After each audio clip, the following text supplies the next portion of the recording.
Welcome back to the deep dive. Okay, let's unpack this. Have you ever set out with the perfect plan for your day? Wake early, productive morning, healthy lunch, focused afternoon, only to find yourself hours later wondering, like, where did all that time go? Oh, absolutely. Maybe you woke up late, got sucked into social media, or suddenly remembered the laundry really needed doing. Like right now, Right. you're definitely not alone, and that feeling of being bumped off course is what we're diving into today. Yeah, and what's fascinating here is just how universal that experience is. The source material we looked at defines this perfectly. It's procrastination when you leave the course you set for yourself. Simple as that. Okay. And when that becomes an ongoing thing, lasting weeks, months, or even years, it turns into what's called a block. A block, right. So our mission today really is to explore what causes us to leave our daily course and discover some actionable strategies to stay dedicated, to help you live that productive life you've wished for. As the text puts it, by developing the important noun habit and strategies that will help you to take the first step quickly. I like that, developing the no-do habit. Mhm. So what are these enemies that throw us off our course? The sources give us a truly relatable list. They really do. It's not just the obvious ones like, endlessly scrolling or playing solitaire. Uh-huh. It could be waking up late or maybe reliving an argument in your head, being too tired, or conversely, too hyper. Right, that restless energy. Exactly. It could even be the weather. Either it's too amazing to be stuck indoors or it's just too atrocious and depressing. Yeah, guilty of both of those. Me too. Yeah. And then there are the seemingly good ones, maybe a friend calling with great news or someone needing support, or even just realizing your home office really needs that load of laundry done right this second. And this is where, if we connect it to the bigger picture, the source makes a really crucial point. It says, regardless of whether these bumps seem good or maybe frivolous, they're all equally unacceptable from the viewpoint of actually beating procrastination. Unacceptable. Wow, that's strong. It is, unless they're genuine emergencies that simply cannot be put off. Which, let's be honest, most aren't. That raises a really important question then. Why do we rationalize these diversions so easily? We know we're getting off track. It's a great question. I mean, the text takes a pretty hard line here. It encourages us to actively resist the urge to get absorbed into these unscheduled activities, and maybe more proactively, to minimize preventable emergencies through better planning or delegation. Delegation. Okay, but here's where it gets really interesting for me, because the text then takes a surprising turn. For so many of us, falling off course leads straight to self-criticism, doesn't it? Oh, definitely. I'm lazy, I'm undisciplined, I'm such a failure. Some people even see it as like a moral defect. Yeah, the source calls this a double life of shame and despair, where, people might boast about massive workloads or pulling all-nighters, but underneath it's often just a cover. A cover for the procrastination. Yeah, I recognize that. Exactly. But then the source delivers this, astonishing insight. It says, when someone confesses to a procrastination issue, I congratulate her. You congratulate them? Wait, what? Why? Right. It sounds crazy. But here's the reasoning. Procrastination is presented as an affliction of ambitious individuals. Ambitious individuals. Okay. Think about it. If you're concerned, if you're worried about procrastinating on your dream, writing that novel, starting a fitness program, pursuing a new career, whatever it is, it means you haven't given up on it. That perseverance, despite the fears, maybe discouragement, maybe lack of support, that actually requires vision and dedication and, frankly, bravery. So it's not weakness, it's a sign you're still in the game. Precisely. So rather than a shameful defect, the advice is to view it as a symbol of something encanta inside you, like pregnant with potential. Wow. Pregnant with potential. I like that framing. Yeah. It implies something is waiting to be born. Most people, ambitious or not, procrastinate sometimes. And let's face it, ambitious dreams are hard. They come with risk, financial, emotional, and often difficult conditions. So this reframe is powerful. Okay, that's a huge mental shift. So if our dreams are worth fighting for, how do we actually carve out the time and the mental space?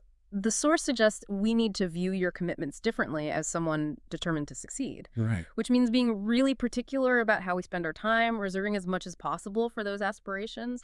But what does that look like, day to day? Yeah, the practical side. Yeah. It means actively seeking fresh solutions to formerly unresolvable quandaries. Fresh solutions.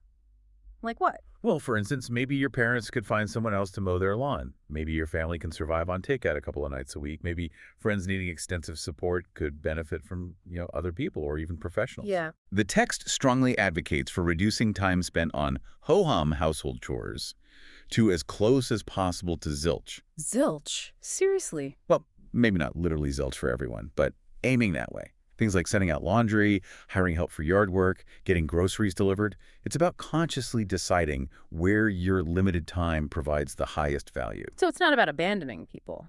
Not at all. Oh. It's about investing your time judiciously. Prioritizing maybe higher value activities like taking your parents to important appointments over chores that someone else could do. That could feel really uncomfortable, though, couldn't it? Changing those long-standing dynamics with people we care about. What does the source advise there? It absolutely acknowledges that altering interactions can be scary, especially if you've maybe been taught to always put your needs last. Yeah. But it encourages sharing your aspirations and your needs. Because honestly, people are often surprisingly empathic and eager to help when they understand why. So talking about it helps. Definitely. Now, if some remain unsupportive, well, the advice is pretty direct. Learn to say no, and maybe distance yourself from genuinely toxic individuals. Right. And crucially, remember, time management isn't about stuffing your schedule fuller. It's about clearing as much as conceivable off your schedule. Clearing things off. Yes. To make space to work on your crucial goals at a comfortable pace. Which brings us right back to the core idea. Anything bumping you off course that isn't an unpreventable emergency is, well, it's procrastination. Okay, so if it's not simply laziness or a lack of discipline, which is how, let's be honest, most of us think about it, Yeah. what is the real issue here? Because like the source says, it feels like it should be simple to solve, but it's often the hardest thing. Exactly. And this is where understanding the root cause becomes critical.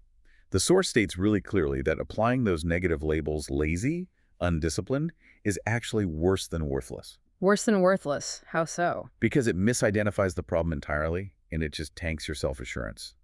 Procrastination, instead, is seen as a symptom of a deeper issue. Symptom. Okay. And typically, it falls into one of two main camps. First, there's behavior-based procrastination. This is basically where you were never really taught productive work habits, so you learn default low productivity. Like you just never learned how to manage your time effectively? Sort of, yeah. Or how to break down tasks or organize your work. This kind is comparatively easier to define and solve with the right habits and skills. Okay, that makes sense. What's the second type? The second and often more complex type is dread-based procrastination. And this is caused by fear. Fear. Yep. Fear of change, fear of success, believe it or not, or fear of failure. And the text notes that many, maybe most individuals actually suffer from both types to some degree. Both. Okay, so it can be a mix. It often is. And figuring out which one is dominant or how they interact for you is key because the solutions are really different. Behavioral needs habit change. Dread needs, well, tackling those underlying fears. Let's dig into that dread-based procrastination then. How does that actually show up, and what other kinds of obstacles are we really up against here? Right. So dread-based procrastination often it sort of mimics productivity. It shows up through 4 characteristic anti-productive behaviors. Anti-productive behaviors? Like what? Perfectionism is a big one. The fear of not doing it perfectly stops you from even starting. Oh, yes. Been there. Then there's negativity, just constantly focusing on what might go wrong. Hypersensitivity, getting easily derailed by minor setbacks or criticism. Yeah. And finally, panic. Panic. Yeah, panic is described as an obstacle amplifier. It just blows fears totally out of proportion, making everything seem impossible. So overcoming that panic is really central to beating dread-based procrastination. Okay, so those are linked to the dread itself. What about other obstacles? Well, beyond dread, there are what the source calls logistic obstacles. These are more practical gaps. Like the behavior-based stuff. Similar, yeah. Maybe a deficiency in your overall mission or vision, poor time management, weak planning skills, lacking certain skills, or not having mentors. Basically, you don't know what to do or you lack the actual means. Right. The solutions here are often pretty straightforward: getting organized, taking a course, finding a mentor. And this is key. If you find yourself really struggling to implement these fixes, that's often a big sign that dread-based procrastination is probably lurking underneath as well. Ah, okay, so the practical problems might be tangled up with fear. Very often. And then we have situation obstacles. These are things largely outside your full control. Like what? A really demanding job, heavy family responsibilities, maybe an unsupportive partner, Disabilities, serious illness. These are often the toughest, potentially needing major life changes or even therapy, and they frequently coexist with dread too. Wow. Okay. That sounds like a lot to overcome. It could feel pretty overwhelming hearing all that. But the source offers a powerful counterpoint, doesn't it? Something about overpowering them. Absolutely, and this is maybe the most crucial takeaway. The message is that all of your obstacles may be overpowered. Maybe overpowered. Not will be easily, but can be. Exactly. Doesn't matter what your background is, race, gender, wealth. Overcoming them might not be simple or fun. It could take years, decades even, time, money. But it can be done, Done meaning. meaning annihilated, minimized, or compensated for. And this whole process of overcoming obstacles, it's described as the real essence of the human journey. The human journey. Yeah. It leads to reclaiming your strengths, your gifts, your virtues, and discovering new ones you didn't even know you had. It's framed as one of life's most amazing and ultimately joyful experiences. Because of the struggle, not despite it. Precisely. Okay, so if we're ready to try and tackle this, how do we actually begin? Where do we start? The source gives us 3 core productivity actions that kind of break down all productive work. Yes, and what's really striking is their simplicity, yet they're incredibly powerful when practiced. The 3 actions are: 1, arriving to work exactly when you're supposed to. Exactly. Not a minute late. Not a minute late. Not pouring coffee on the way. Genuinely arriving. Ready. 2, directly beginning the scheduled work. Directly. So no checking email first unless that is the scheduled work. Correct. No personal calls, no news reading, not even jumping onto other good but unscheduled tasks. You start the planned thing immediately. And 3, remaining centered on the work for 20 minutes or more. Centered, meaning focused. Yeah. Focused, like flirting only with your task, as the source puts it. Not with worries or your personal life or other distractions, just the task. And the text really emphasizes starting super small with this third one, maybe just 2 or 5 minutes initially, and building up patiently. 2 minutes. Okay, that feels manageable. But how do we actually practice these actions so they stick? Because just knowing them isn't really enough, is it? Not at all. Practice is everything. The source outlines 5 keys to success for practicing these actions effectively. First, begin little and aspire for tiny advances. Start ridiculously small. No more than 2-3 simple, almost trivial tasks. Like what kind of trivial tasks? Household chores are perfect. Washing the dishes right after dinner, putting 1 load of laundry in, maybe flossing your teeth. The goal isn't a sparkling house. It's getting used to the feeling of starting and finishing something without procrastinating. Okay, building that non-procrastination muscle. Exactly. Only after you get good at those trivial tasks do you move to your bigger, ambitious projects. Again, start tiny, write 1 page, make calls for 10 minutes. Tiny advances. Got it. What's next? Second, extravagantly reinforce each tiny success. Celebrate. Seriously, pat yourself on the back, maybe have a small treat, consciously acknowledge the win. Positive reinforcement builds confidence and helps imprint the new habit. So be nice to yourself when you succeed. Yes. Yes, so. Which leads to the third point. Dismiss failures except to acquire knowledge out of them. Be your own good parent here. A good parent. How so? If you slip up, don't beat yourself up. Yeah. Respond with, compassionate objectivity. No shame, no blame. Just analyze why it happened. What was the trigger? Learn from it, adjust, and move on. Learn, don't lament. Okay. Fourth, expect plateaus and lapsing. This is huge. Progress isn't linear. You will have off days, off weeks, maybe even off months. Accept it. It doesn't mean you failed. Right. It's just part of the process. It could mean your current goals are a bit too ambitious right now, or other life stuff is taking priority. Just adjust your plan. Don't fall into self-shaming. And finally, fifth, stay at it. Just keep going. Pretty much. Oh. The people who succeed are the ones who hang in there. They never truly quit, even if they have to pause or set aside their dreams temporarily. You should too. Persistence pays off. Okay. Those 5 keys feel really practical. Build small, celebrate wins, learn from misses, expect bumps, and keep going. You got it. So building on that, the source also provides 5 success hints to keep us moving daily. What are those? Right. These are more about setting yourself up for success each day. Habit stacking, almost. 1, forever, start your day with a schedule, always. Vagueness breeds fear and doubt, which are procrastination fuel. So create a specific, manageable schedule, ideally the night before. Know what's coming. Plan the night before, okay. 2, be prepared. Like the Boy Scouts, have everything you need. Data, tools, files, phone numbers, charged devices ready before you sit down to start. Confusion or missing stuff is an easy excuse to get derailed. Eliminate those little friction points. Makes sense. 3, Approach your work without hesitation. Remember that saying, he who hesitates is lost. Uh-huh. Hesitation is the moment dread creeps in. So practice just gliding to your desk and starting immediately. Make it smooth. Don't give the fear a chance to grab hold. Exactly. 4. Remain calm. Strong emotions, positive or negative, can throw you off course. If you feel that dread, anxiety, or uncertainty starting to bubble up, gently reassure yourself. The source even suggests using a little trance, like a moment of focused calm, just to get started. Because often, those dreads disappear once you actually persist for a few minutes. Just get over that initial hump. Precisely. And 5. Don't make your work harder than it is. Avoid seeing your projects as some epic battle. Yeah, that sounds exhausting. It is. Instead, break huge projects into tiny chunks. Focus on just one chunk at a time. And really try to make the experience feel simple, safe, and fun. Fun.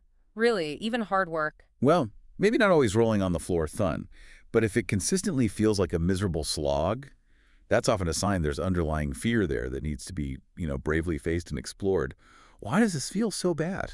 And, this actually brings us to a really interesting final point, almost a philosophical question. Can we really change our intrinsic motivation? Or are we just sort of faking it till we make it? Yeah, that's a great question. And the conclusion of our source material offers what it calls an astonishing secret from behavioral scientists, which is that our actions often order our emotions. It's not just that we smile because we feel happy. The act of smiling can actually make us feel happier. It triggers real physiological responses. Right, like relaxing hormonal responses. Exactly. And professional salespeople apparently know this. They project confidence, even just over the phone, through their posture and their voice, and that influences their own state of mind. It's like a feedback loop. It absolutely is. Yeah. So the core message here is powerful. Act as if you're extremely motivated. Act as if. Yeah, develop your own personal collection of tricks, rituals, and physical and mental exercises, whatever works for you to get, and stay pumped for your workday.